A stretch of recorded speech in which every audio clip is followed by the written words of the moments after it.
Bonjour à toutes et à tous et bienvenue dans cette seconde leçon d'électronique générale. Alors aujourd'hui, ce qu'on va faire, c'est que nous allons continuer notre cours sur les diodes en faisant le circuit redresseur monoalternance et le redresseur double alternance. Alors on va commencer par le redresseur monoalternance, aussi appelé redresseur demi-onde. Le circuit, c'est le suivant. Donc vous avez une source de courant alternative ici, V. Vous avez votre diode supposée en silicium et vous avez une résistance. Alors, pour les conventions de signes, V, quand je parle de la valeur de V, c'est égal à quoi? C'est égal à VA moins VS. Ok? VD, quand je parle de la valeur VD, c'est quoi? C'est VA moins VK. Et quand je parle de la valeur VR, de la résistance, c'est VK moins VS. D'accord? Tout simplement. Le courant électrique maintenant, on va supposer qu'il est positif si il va de A vers K et qu'il est négatif dans le sens inverse, c'est-à-dire s'il va de K vers A. Ok? L'objectif, ça va être quoi? Ça va être de dessiner la courbe en vert ici. La courbe en vert, elle correspond à la tension VR en fonction du temps. Alors, la donnée, c'est quoi? C'est la tension V de t ici. V de t, on nous a donné que c'était égal à 2,20 fois sinus oméga t. D'accord? Donc il y a un déphasage qui est nul et la tension maximale, c'est 2,20 volts. Je représente avec la courbe rouge la tension du coup V de t.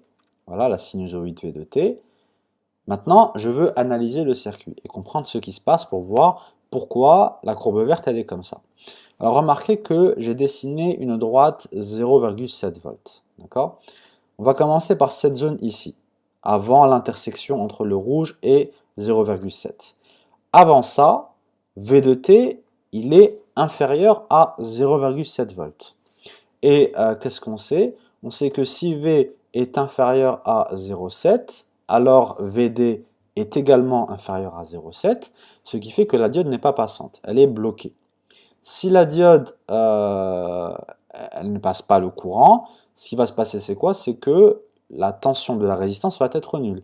Car la tension de la résistance, c'est la résistance fois le courant. Ça veut dire quoi? Ça veut dire que VR, il est nul. C'est pour ça que ici, vous avez que VR est égal à 0. Ensuite, à partir de ce point-là, d'accord? À partir de V est égal à 0,7. Rappelez-vous que nous avions vu une formule la dernière fois. La formule, c'était celle-ci. Donc vous aviez en polarisation directe de la diode, vous aviez quoi? Vous aviez que lorsque le courant commence à passer, donc à partir de V est égal à 0,7, vous avez cette formule-là. Donc là, c'est supérieur ou égal. À partir de là, ID est égal à V moins 0,7 sur 500. 500, c'était quoi? C'était juste la résistance que nous avions prise ici. Vous pouvez mettre n'importe quelle valeur de résistance, évidemment. Du coup, V moins 0,7 sur R. Si V est égal à 0,7, ID est égal à 0. Et en effet, c'est ce qu'on remarque ici. Lorsque V est égal à 0,7 volts, il redevient égal à 0,7, la tension de la résistance est égale à 0, car le courant, il est nul. D'accord? Et dans cette zone-là, on remarque quoi? On remarque que V redescend en dessous de 0,7. Si V redescend en dessous de 0,7, la diode, elle n'est plus alimentée avec une source de tension de 0,7 volts. La tension plutôt de la diode n'est plus égale à 0,7. Ce qui signifie quoi? Ce qui signifie que la diode n'est plus passante à ce moment-là. Du coup, plus de courant dans le circuit, ce qui fait que la valeur de VR est égale à 0. D'accord? Donc ça, c'était pour la première zone ici. Alors, chose importante aussi, c'est que on a expliqué ce qui se passait au niveau des bords, mais on n'a pas expliqué ce qui se passait au milieu, juste ici. Pourquoi est-ce que nous avons cette courbe-là comme ceci? Eh bien, à partir de là, à partir de 0,7 volts, d'accord? Qu'est-ce qu'on remarque à partir de 0,7 volts? On remarque que la diode, elle devient du coup passante. Le courant passe dans le circuit électrique. Et VR, à quoi c'est égal? On applique la loi d'Émaille, tout simplement. La loi d'Émaille, qu'est-ce qu'elle nous dit? Elle nous dit que V de T, donc la tension totale, est égale à 0,7 plus VR. Ce qui signifie que VR est égal à V moins 0,7. Bon, V moins 0,7, c'est la courbe rouge, et je lui enlève 0,7. Ça me donne la courbe en vert ici. D'accord? Donc, dans les deux extrêmes ici de la zone, c'est égal du coup à 0. Et au milieu, qu'est-ce que j'ai quand j'applique la loi d'émail? J'obtiens V moins 0,7. En effet, donc vous voyez ce point-là, quand j'enlève 0,7, je me retrouve ici. Ce point-là, quand j'enlève 0,7, je me retrouve ici, etc., etc. Ce point-là, je me retrouve ici. Voilà, tout simplement. Donc ça, c'était la première zone du redresseur mono-alternance. Maintenant, la deuxième zone ici, qu'est-ce qui se passe? On voit que V de t devient négatif. Et V de t, c'est égal à quoi? C'est égal à VA moins VS. Si VA moins VS devient négatif, ça veut dire que VS moins VA devient positif. Et donc le S, c'est la borne plus, et le A, c'est la borne moins. Et là, remarquez quoi? Remarquez que le moins est branché du coup avec l'anode, juste ici. D'accord? Et qu'est-ce qu'on avait vu la dernière fois? On avait vu que lorsque le moins est branché avec l'anode, comme ceci, d'accord? Et le plus du coup avec la cathode, c'est une polarisation inverse de la diode. Ok? Du coup, la diode est polarisée en inverse. Si la diode est polarisée en inverse, alors le courant commencera à passer à partir de moins 80 volts. Mais notre tension V de T, sa valeur maximale, c'est 2,20 volts, ce qui fait qu'on est loin du moins 80 volts. La diode est donc dans cette zone-là, complètement bloquée. Le courant est nul dans le circuit électrique. Si le courant est nul, ça veut dire que la tension de la résistance est nulle, voilà, et c'est pourquoi vous avez que ici, la courbe verte, elle est égale à 0, tout simplement. À partir maintenant de la seconde partie ici, de la deuxième, si vous voulez, onde, donc ça, on a considéré que ça, c'était toute une onde, et on a pris une demi-onde, voilà, et l'autre demi-onde, elle était nulle. Quand on revient à une nouvelle onde, on reprend le même schéma que tout à l'heure. Okay, on attend le 0,7, c'est nul, ensuite ça recommence, enfin, ça commence à augmenter du coup, de telle sorte que V moins 0,7 est égal à VR, etc., etc. Ok, du coup ça, c'était le redresseur, du coup, mono-alternance, aussi appelé redresseur demi-onde, et on a vu pourquoi il s'appelait ainsi. Maintenant, on va voir le redresseur, du coup, double alternance. Alors, redresseur double alternance, aussi appelé redresseur double onde. Qu'est-ce que j'ai ici? J'ai ma source de tension alternative, j'ai juste ici un pont de diodes, d'accord? Vous avez 4 diodes, 1, 2, 3 et 4. Et ici, j'ai quoi? J'ai ma résistance. Ok? Ce que j'appelle redresseur, c'est cette partie-là, c'est vraiment le pont de diode. Mais nous, on veut analyser tout le circuit ici. Je rappelle nos conventions de signes. V, donc la valeur ici de V, est égale à VA moins VS. D'accord? Quand je parle de V, c'est VA moins VS. Également, lorsque je parle de courant dans le circuit, le courant sera compté positif s'il sort de A, il rentre dans S, et il sera compté négatif dans le cas inverse. C'est-à-dire s'il rentre de A et il sort de S. Ok? Alors, je représente, j'ai gardé la même tension sinusoïdale. La voici, c'est la courbe en rouge ici. Et je vais représenter du coup la tension VR en fonction du temps. La tension VR, ça va être la tension en vert. On va voir comment obtenir ce circuit. J'ai divisé ça en deux zones, donc la zone 1 et la zone 2. La zone 1 correspond au moment où V de t est du coup positif. Et la zone 2 correspond à V de t qui est négatif. D'accord? Alors, quand V de t est positif, qu'est-ce qui va se passer à ce moment-là? On va redessiner notre circuit. Si V est positif, je rappelle, V c'est VA moins VS. V positif, ça veut dire que A c'est la borne plus et S c'est la borne moins. C'est ce qu'on a ici. Plus, moins. Je vais numéroter mes diodes, donc j'ai la diode 1, 2, 3 et 4. Remarquez que le plus est attaché avec la cathode de la diode 4. Donc 4 est polarisé en inverse. Remarquez également que le moins est branché avec ici l'anode de la diode 2. Donc la diode 2 est polarisée en inverse. Cependant, le plus est branché avec l'anode de la diode 1, ce qui fait que la diode 1 est polarisée en direct. Ok? Et le 3, du coup, donc la diode 3 ici, vous remarquez que le moins est avec la cathode de la diode numéro 3. Ce qui fait du coup que la diode numéro 3 est polarisée en direct également. Les diodes qui sont polarisés en inverse, je le rappelle du cours de la dernière fois, ça veut dire qu'on peut les remplacer par un interrupteur ouvert, tout simplement. Du coup, je peux carrément enlever ces éléments-là du circuit. Qu'est-ce que j'obtiens? J'obtiens ce dessin, d'accord? J'obtiens mon générateur de tension, la diode 1 et la diode numéro 3. Et évidemment, notre résistance R. On va redessiner un peu ce circuit pour mieux le voir. J'ai ma source de tension, j'ai ici la diode numéro 1, j'ai ma résistance, etc. Je passe par la diode numéro 3. Donc là, c'est 3, c'est pas 2.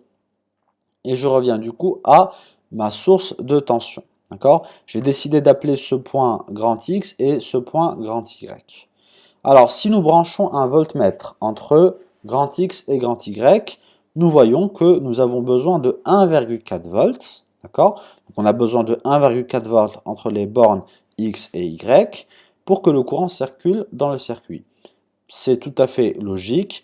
Pour que le courant circule, il faut que la diode 1 et la diode 3 soient toutes les deux passantes.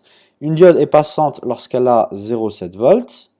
Voilà, du coup, on a besoin de 1,4 volts. On a besoin de 0,7, 0,7, tout simplement, afin que du coup les deux diodes soient passantes et le courant commence à traverser le circuit électrique. Ok. Une fois que le courant circule du coup dans le circuit, on peut à ce moment-là déterminer la valeur de R. Alors, avant 1,4, il n'y avait pas de courant, car avant 1,4, les diodes n'étaient pas du coup passantes. Ce qui fait que la tension, elle était nulle ici. Vous voyez, donc avant 1,4 volts, la tension de V et de R était nulle. À partir de 1,4 volts, on va avoir une augmentation du coup de la tension de la résistance. Et comment on va obtenir cette augmentation? Avec la loi d'Emaille, tout simplement. V est égal à 0,7 plus 0,7 plus VR. Simple, 0,7, 0,7 VR. D'accord? VR est égal à quoi? Du coup, est égal à V moins 1,4 volts. Voilà. Du coup, je vais juste prendre l'onde de V, celle qui est en rouge, je lui enlève 1,4 volts et j'obtiens l'onde de VR. Et lorsque V de T redescend en dessous de 1,4 volts, nous avons du coup le courant qui ne passe plus dans le circuit. Car nous sommes sortis de ce stade où les deux diodes étaient polarisées, enfin étaient passantes pour le coup. Du coup, à partir de là, vous avez que la tension VR est égale à 0. D'accord? Donc ça, c'était pour l'explication de la zone 1.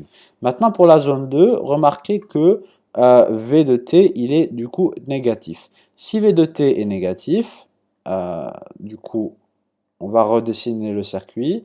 Alors, est-ce qu'il est redessiné ici? Non. Du coup, je vais expliquer ici le circuit. V de T négatif, ça veut dire quoi? Ça veut dire que ça devient moins plus. D'accord? Le moins, il est attaché avec la cathode de 4, ce qui fait que 4 est polarisé en direct. Le plus est attaché avec l'anode de 2, ce qui fait que 2 est polarisé en direct. Cependant, le moins est attaché avec l'anode de 1, donc 1 est polarisé en inverse. Et également, le plus est attaché avec la cathode de 3, donc le 3 est polarisé en inverse. Ce qui fait que, contrairement au précédent cas, là c'est 1 et 3 qui vont devenir du coup du vide, tout simplement, et on va garder les diodes 4 et 2. Le circuit obtenu en gardant 4 et 2, c'est celui-ci. Donc votre source de tension, et vous avez la diode 4 et la diode numéro 2. D'accord? En essayant de réarranger un peu ce circuit, on obtient celui-ci. Vous voyez, le moins S, il passe par 2. Voilà, il passe par 2. Il revient par la résistance R. Il repasse par 4, comme ceci. Et il revient vers le point A. D'accord? Alors, la petite précision de notation. Ce V juste ici et ce V là, je n'ai pas considéré que c'était les mêmes. D'accord? Le V ici, c'est VS moins VA. D'accord? Le V de tout à l'heure, c'était VA moins VS. Ok? Mais ce V ici, c'est VS moins VA.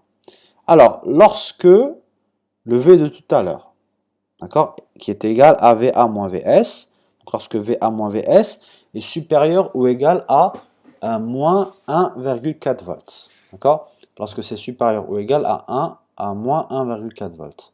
Ça veut dire quoi? Ça veut dire que VS moins VA est supérieur ou égal à 1,4 volts. Est-ce qu'on est d'accord avec ça? Alors j'ai l'impression qu'il y a une petite erreur niveau mathématique. Alors VA moins VS supérieur ou égal à moins 1,4 volts. On va vérifier sur notre circuit. Je rappelle que VA moins VS c'est V. Du coup si V est supérieur ou égal à moins 1,4 volts, ça veut dire que l'on est dans cette zone-là, d'accord? Ici. Si V du coup est ici, moins V, d'accord? Moins V devrait être normalement inférieur ou égal à 1,4 volts, d'accord? Du coup, si cette tension-là, qui est moins V, c'est-à-dire la tension VS moins VA à ce moment-là, donc là c'est inférieur ou égal, si VS moins VA est inférieur ou égal à 1,4 volts, la diode numéro 2 et la diode numéro 4 ne sont pas du coup passantes, ce qui fait qu'il n'y a pas de courant électrique qui traverse ce circuit. S'il n'y a pas de courant électrique qui traverse ce circuit, la tension de la résistance R est égale à 0. C'est pourquoi vous avez que ici, dans cette partie-là, la tension de la résistance est égale à 0. Tout simplement car vous avez que l'alimentation, si vous voulez, qui va alimenter du coup la diode 2 et la diode 4 est inférieure à 1,4. D'accord? Si je prends le circuit comme je l'avais dessiné juste ici. Donc là, on a compris pourquoi c'était égal à 0. Maintenant, pourquoi l'onde elle est vers le haut dans cette partie-là? Eh bien, dans cette partie-là, qu'est-ce que j'ai juste ici? Là, c'est quand les diodes deviennent en fait conductrices. Donc, remarquez, vous avez que ici, je rappelle, donc V c'est VA moins VS. Donc VA moins VS devient inférieur ou égal à moins 1,4. Si VA moins VS est inférieur ou égal à moins 1,4, ça veut dire que VS moins VA est supérieur à 1,4. D'accord? Si VS moins VA est supérieur à 1,4 volts, c'est-à-dire si VS moins VA est supérieur ou égal à 1,4 volts, les diodes 2 et 4 deviennent passantes et le courant commence à passer dans le circuit électrique. D'accord? Si le courant passe dans le circuit électrique, VR, il a une valeur. Comment je détermine la valeur de VR? C'est en appliquant la loi d'Emaille. Donc là, si j'applique la loi d'Emaille, qu'est-ce que j'obtiens? VS moins VA est égal à 0,7 plus VR plus 0,7. Ce qui fait que VR est égal à VS moins VA moins 1,4 volts. D'accord? VS moins VA, c'est égal à quoi? C'est moins VA moins VS. La courbe en rouge ici, c'est quoi? C'est VA moins VS. Donc VS moins VA, c'est celle qui est de l'autre côté, juste ici, vers le haut. D'accord? Et qui va juste au pic ici, de 2,20. Mais qu'est-ce qu'on a dit? On a dit c'est VS moins VA moins 1,4 volts. Vous vous rappelez? C'est moins 1,4 volts ici. Donc voilà, moins 1,4 volts. VR, c'est moins V moins 1,4 volts. D'accord. Parce que justement, VS moins VA, c'est le moins V. Donc là, la courbe rouge ici, on la prend vers le haut et on lui enlève 1,4 volts. Et on retrouve la courbe verte juste ici, tout simplement. D'accord? Alors, une fois revenu ici, c'est pour les mêmes raisons que tout à l'heure, on redescend en dessous de 1,4 volts dans ce circuit-là, celui-ci. VS moins VA redescend en dessous de 1,4 volts. Du coup, la diode numéro 2 et 4, du coup, le courant ne va plus passer dans le circuit. Si le courant ne passe plus, la tension de la résistance, elle est nulle. D'accord? Ce qui fait que ici, c'est pour ça que vous avez une tension nulle de la résistance. D'accord? Et à partir de là, vous allez reprendre le même circuit électrique. Et on remarque facilement pourquoi on appelle ça le redresseur double alternance ou redresseur double onde, d'accord, ou onde complète, parce que contrairement aux mono-alternances, où on prenait une seule onde sur les deux qu'il y avait, là on a pris les deux. Même celle qui était vers le bas, on a pris la partie du coup vers le haut, juste ici, d'accord, et on continue ainsi de suite. Donc ça c'était pour le redressement double alternance, avec le pont de diode. La prochaine étape, ce serait d'étudier ce redresseur double alternance, donc le pont de diode, avec évidemment sa source alternative, mais cette fois-ci en remplaçant la résistance par une capacité, d'accord? Et en branchant également, en parallèle à cette capacité, une résistance, ok? Alors, nous ferons ça la prochaine fois. La première étape avant de pouvoir faire ça, c'est d'étudier justement le redresseur mono-alternance, mais au lieu de mettre une résistance, cette fois-ci, on va mettre une capacité. Et voir ce qui va se passer justement. On va faire intervenir les notions de charge et de décharge des capacités. Voilà. Alors, j'espère que vous avez compris pour aujourd'hui. N'hésitez pas à poser vos questions dans les commentaires. Je me ferai un plaisir de vous y répondre. Merci beaucoup et à la prochaine fois.